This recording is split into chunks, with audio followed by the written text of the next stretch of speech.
Bruno Marchal, mental coach à Montpellier par Skype, par téléphone pour vous offrir un coaching, c'est dessous dans la description de cette vidéo et c'est la deuxième vidéo qui vous parle des cycles des crises existentielles. J'ai repéré 12 points. Sur la première vidéo, je vous expliquais les 4 premiers et je vous explique la suite dans cette vidéo. Donc la personne qui est en crise a trouvé sa vie trop ordinaire. Elle a eu souvent un déclenchement, quelqu'un qui a vécu une expérience, quelqu'un qui est tombé malade, quelqu'un qui est décédé, etc. Qui a fait que la personne s'est sentie encore plus mal. Troisième étape, elle a pensé partir, elle a pensé changer de vie, mais elle rechigne.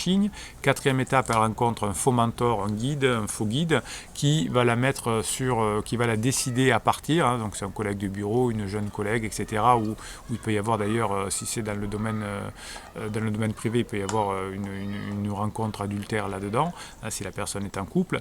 Et puis cette personne va plonger la personne dans cette crise. Hein. Je vous disais dans la vidéo précédente que ça peut être un mauvais conseil, un ami qui croit vouloir vous bien, un psy qui n'est pas tout à fait au fait ou qui veut vous garder longtemps, et la personne va vous faire plonger dans la crise existentielle. Et très souvent, ce que je remarque de mon expérience depuis 1999, c'est qu'au bout de très peu de temps, cette personne disparaît et laisse la personne seule dans sa crise existentielle. Nous en arrivons à la 5e étape où la personne tombe dans la crise existentielle et ne peut plus en sortir si ce n'est par la phase 12 qu'on verra tout à l'heure, ou dans une prochaine vidéo, nous verrons bien. Et donc ça y est, le mentor est parti, le mentor est là mais continue à dire des bêtises, ça dépend des fois, et la personne plonge dans sa crise existentielle et souffre beaucoup. Alors nous arrivons à la 6e étape. Là la personne fait des rencontres, donc elle va se chercher. Alors souvent elle va faire des rencontres à l'extérieur, elle va beaucoup sortir avec des amis, elle va rentrer tard le soir, elle va faire des bonnes rencontres mais surtout des mauvaises rencontres, elle va faire des lectures un peu ésotériques, elle va faire du reiki, elle va faire plein de choses comme ça. Elle va se chercher, elle va chercher son sens. Alors le reiki, les sorties avec des amis, etc., tout ça peut être positif, mais dans ces cas-là, la personne se cherche, donc fait plein d'expériences et souvent elle dit ouais, c'est la meilleure personne, c'est ça, le meilleur truc c'est ça, et puis elle change. Donc elle cherche et elle sort beaucoup hors de son contexte habituel pour aller découvrir le monde, et elle ne fait pas évidemment que des bonnes rencontres. Et là, la personne va aller dans un combat contre elle, elle va toucher un peu le fond.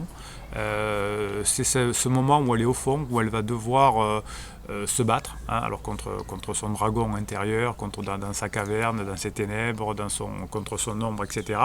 Elle ne peut plus dire que c'est la faute de son patron, de son mari, de ses employés, de je ne sais pas qui. Elle va devoir faire face à elle-même et donc bosser sur elle-même. Et c'est là que la bataille va faire. Soit elle peut perdre pied, partir, changer de vie, être malheureuse, etc. Ou travailler sur elle-même et s'apercevoir que le problème n'est pas dans l'extérieur d'elle-même, mais chez elle. Et là, on arrive à la 8e étape, pardon. Oui, c'est une épreuve aussi.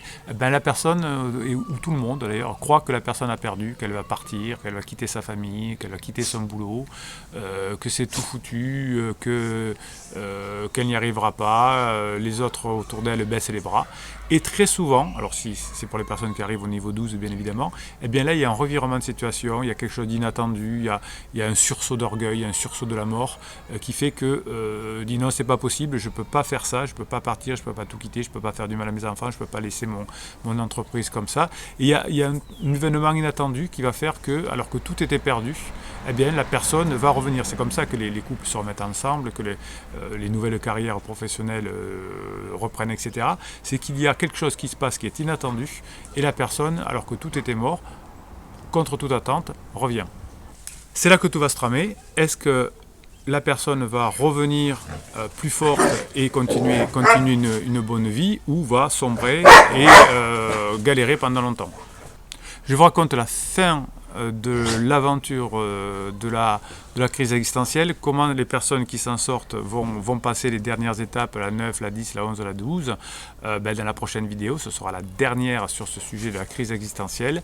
Si vous voulez que d'autres personnes puissent bénéficier de cette vidéo, car ça peut les intéresser, vous pensez que d'autres personnes peuvent être intéressées, c'est pouce en l'air, YouTube se chargera de la pousser, hein, ou votre réseau social préféré va la pousser vers d'autres personnes. Ça, c'est intéressant. Si vous vous abonnez, et vous aurez plein de surprises et surtout des posts chaque jour réservés aux abonnés.